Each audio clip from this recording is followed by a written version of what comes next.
And they said, and some in my leadership said, Jim, forget the principles. This is about numbers. Really said that.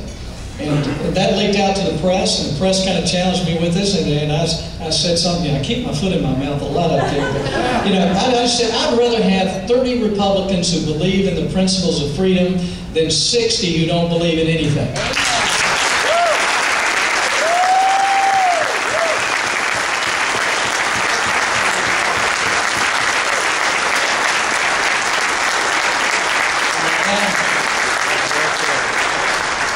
When I had a chance to introduce Marco Rubio at CPAC,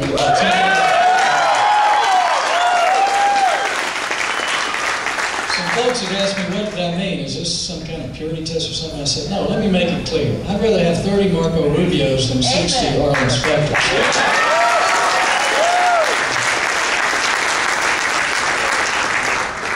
But not long after the Arlen Specter quote of 30 Republicans who believe something, a young man came into my office I'd never met before. And he'd just been down to the Senate committee and was told that they were going to support someone who was better known, had better poll numbers, and they could raise a lot of money. And that was Marco Rubio, who had come into my office. And after just about 10 minutes of hearing him talk, sharing his heart about what it's like to lose a country and how much this country meant to him, I just thought, if I could have one or two people like this in the Senate, we could take back our country. And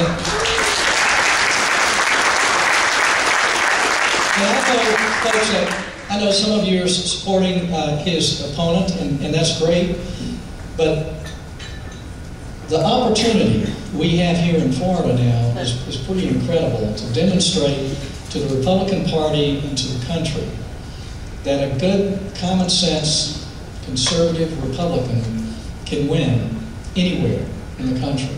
And I hope we can prove that this November. What has happened, this American awakening, we saw the rumblings in November when we saw what happened in Virginia, in New Jersey.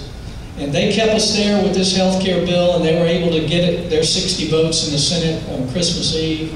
And we all went home, and I think the Democrats thought they had done something good. And then, as Will said, came Massachusetts. Yeah. And that stunned everyone. And that was another thing that a number of us had a chance to work behind the scenes. As soon as we thought we had any chance at all, the people from all over the country came. And then this stunned the president, it stunned the Democrats, it bought us a little more time. And now we see what has happened other places like Texas, where there's a message coming in to the Republican Party that America's looking not for the old guard in the Republican Party, the big spenders, the big earmarkers. They're looking for new Republicans who believe in those principles of freedom, who believe in those founding principles of limited constitutional government and individual responsibility and freedom. Free markets, Judeo-Christian values. Folks, I'm not trying to push the party to the right. I'm trying to bring the party to where 60–70% of Americans are today. If you want a big tent, Republican Party, we need to embrace this energy and passion and the ideals that we see happening all over the country. These are not radicals who are showing up at the tea parties or rallies or town halls. If you go into the crowds, they're young couples with kids in strollers and grandmas and grandpas, and most of the people say, I've never done anything like this before. I'm not a Republican or Democrat. They're what we wanted for years as Republicans, to get Americans engaged with what really makes this country work. There's a reason we're the most prosperous, the most successful, the most compassionate country in the world. And it's not because of our geography or the particular type of people we are. We're people from all over the world. It's the ideals and principles that made this country so great. And that's what the Republican Party has to stand for again if we're going to take back the majority. And what I'm committed to is I don't want to ask Americans to trust us again unless I know when we get the majority again that we're going to keep our promises, that we're going to do what we said we were going to do, that we're going to be the party of ideas, and that we're going to push these reforms that are going to pull our country back from the precipice of debt. We have that opportunity. I'm frankly afraid of where we are. A few dominoes could fall that could jeopardize everything we are as a country. We're so dependent on other countries for credit. We're so dependent on our enemies for energy. We've got to turn it around. But the good news is America senses this too. It's no longer complex. When you wait in the Tea Party crowd, they don't have a list of 20 things that they want you to vote for. It's just stop the spending, stop the borrowing, stop the debt, stop the government takeovers. Let's just go back to the Constitution, the basics.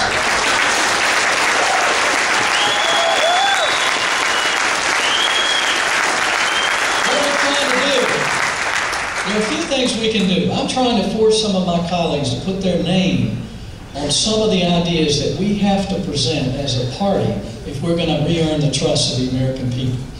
And one of these things, it comes straight from what we're hearing all over the country, is related to our spending and debt.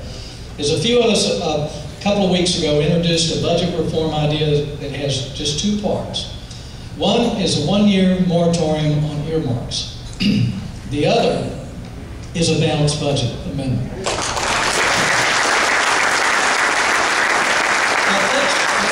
there are people that are going to tell you, hey, we can't balance the budget, that's not realistic. The people who say that are condemning our country to failure. Because we all know that our current level of debt is unsustainable, our current level. And the plan is to double that in 10 years. We're already at a place we've never been as a country as far as relative to our GDP and the debt load that we have and the amount of debt that's owned by foreign countries and what could happen if a domino falls somewhere.